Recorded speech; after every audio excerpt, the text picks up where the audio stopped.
Assalamu alaikum wa rahmatullah. So we harvested our garlic from this bed yesterday and we had quite a nice harvest, alhamdulillah. And today what we're going to do is we're going to fill this bed. We're not going to allow this bed to rest.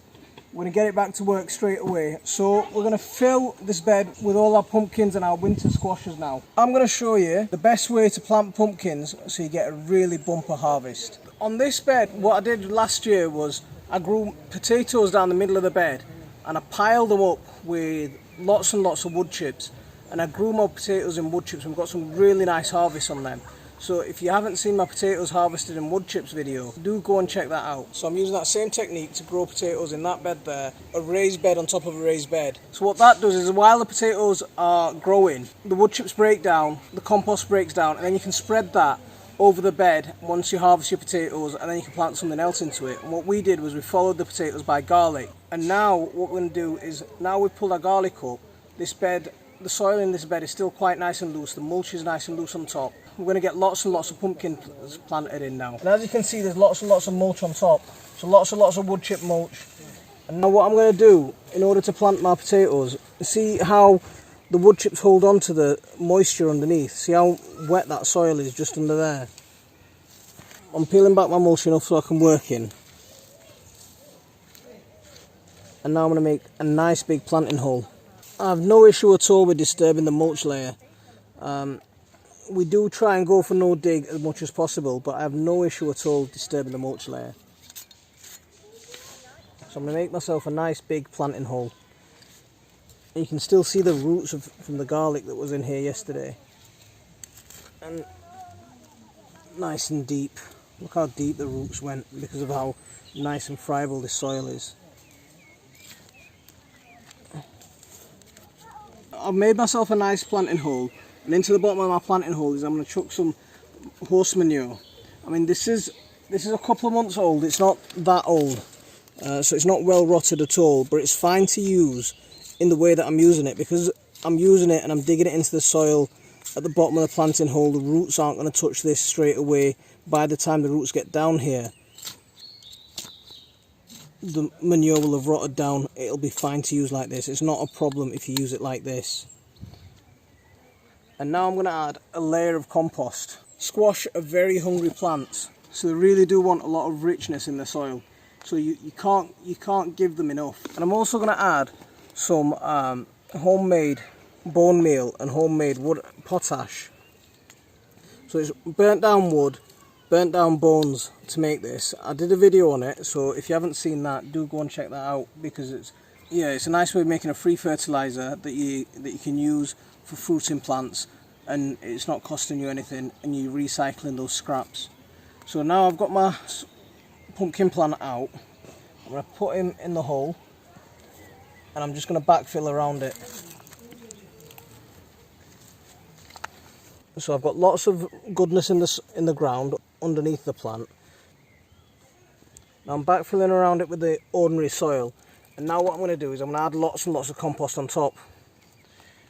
And what will happen is the worms will drag this down, and it'll improve the soil that's already underneath, you know, the existing soil, and it'll feed this plant. Now once I've got that planted, you can get our mulch back over the top. And this is a wood chip mulch. It has got bits of horse manure in from what I've used to fertilise my plants. So there we go. One plant planted, nice and lovely.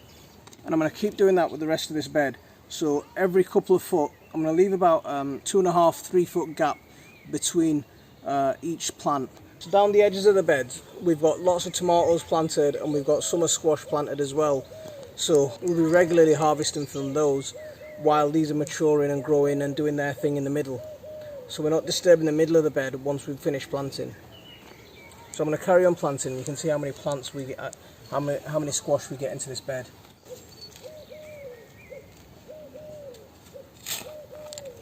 I got compost and the wood chips. Yeah, we're going to put compost and wood chips. So grab a plant. Here. Come here. Get this plant.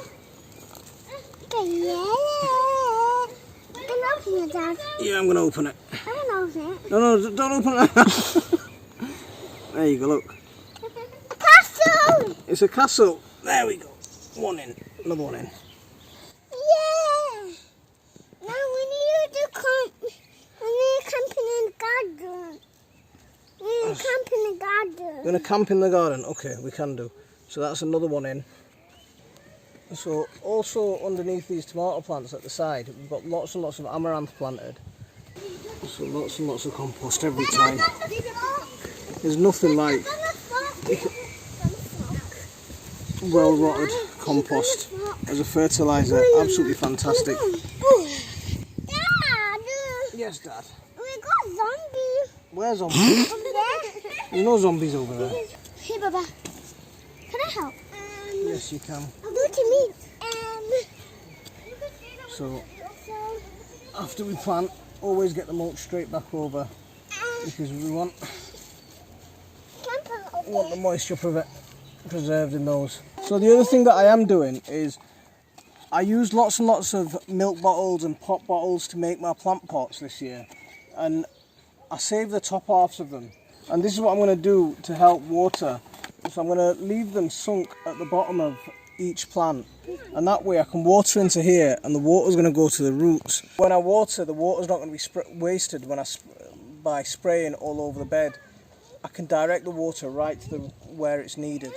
That's what these are going to be used for. I mean, they used to use these clay pots in South America called olas, and they were really useful. What they'd do is they'd plant a plant and then they'd sink one of these clay pots into the bottom of it. The terracotta pots are really good because they're porous material, so as the soil needs the water, it can just suck it out of the pot. So these plastic containers are my substitute for that. But they're good enough, they'll serve our purpose. We've got a few varieties of squash that we're planting here. One's a Bangladeshi pumpkin. It's a Bangladeshi sweet pumpkin, and it's called an khodu. They like the cheeky prints, similar to that style. And I have got a couple of those cheeky princes actually. What I wanted to plant this year was some Turk's turbans, but I forgot to get the seeds planted in time, so that's a bit of a shame. Yeah, so here we go. This is one of my khodus. It's a Bangladeshi pumpkin, and it grows. They can grow quite big if they get the heat and they get the conditions. They can grow to a lovely size. I'm very happy with the way this bed has held on to the moisture. I am really happy about that. That's one of the things that I do like about this bed. So we're just getting to the last one of our pumpkins, and in it goes, and the mulch goes back over the top, and that's it. So that's our bed planted up. It's not bad at all, is it? We've got a few stray poppies in the middle. We're going to leave them be. They're going to be fine for the bees as they come in, so they'll attract pollinators. And all these bottles, we can just, when we're watering, we can just water direct into the bottles, and the water will go straight to the roots, and we're not going to be wasting water on the leaves and stuff like that. I'll show you my three sisters' bed, and I'll give you an update on that. So come on, let's go and have a look at that one. So this is my three sisters' bed. I had broad beans in here that I overwintered, and you can see they're chock-a-block with broad beans. We're picking from them. I actually discovered I don't mind homegrown broad beans. I'm not a fan of the broad beans that you buy from the shop, but I'm not actually, I did actually like these, so I'm quite surprised with that. I've got my sweet corn in, they're looking quite nice. My squash, there's some squash in here as well. There's some khodu. I've got my runner beans down this side. So this is my three sisters' bed. I tried growing runner beans at the base of the sweet corn last year, and they didn't work that well, so I'm not going to do it again. And I prefer this method because sweet corn just don't get long enough for the runner beans to climb up. So I prefer this frame for the runner beans, and I can plant a different type of beans. Something like peas would work well with this, I think. And I think the way I've got the broad beans in, they'd work well. So this is an update on my three sisters' bed, and I've got one last khodu to plant, and it's going to be a bangla khodu as always. So what I've been doing is I've been planting a couple of bangla khodus out every week or so. as time's going by, because I didn't want to get caught out like with that early June weather. Now, you know, that cold at the start of June, that set some of my khudus back. So I'm glad that I've got some backups and I'm starting to plant these out. I've still got a couple more that I'm going to slowly start bringing into the garden as I make space. So I'm going to get this one out as well. This one's a quite nice plant actually, I like this. It's looking quite good. Oops. So let's get this one in. There we go. Bismillah. And the other thing that I am going to plant, I'm going to plant a marigold into the base of this tyre. So I've got something pretty to look at when I come down, and it's something for the pollinators. And I'm also going to plant into here an aubergine. Because this soil is nice and rich, this aubergine will sit here quite nicely actually. So let's see how they get on out here. I'm going to try a few aubergines outside this year and see how they get on. So let's get this khodu tied in. So I just want the tendrils to take hold. As soon as the tendrils take hold, then I know I'm safe. So there we go, that's all our squash now planted in. We've still got a few bangla khodus and a few gourds to come out, and I've still got Dean's gourd to come out, his giant long gourd, that's still to come out. We'll get those out over the next few weeks and we'll just watch this garden really take shape. One of the things that I used quite a bit in this video to feed the plants was that bone ash that I made. Do go and check out that video. It's a really good way of saving on waste, and it's a really good way of feeding your plants. So I'm going to leave it there for this one. Assalamu alaikum wa rahmatullah.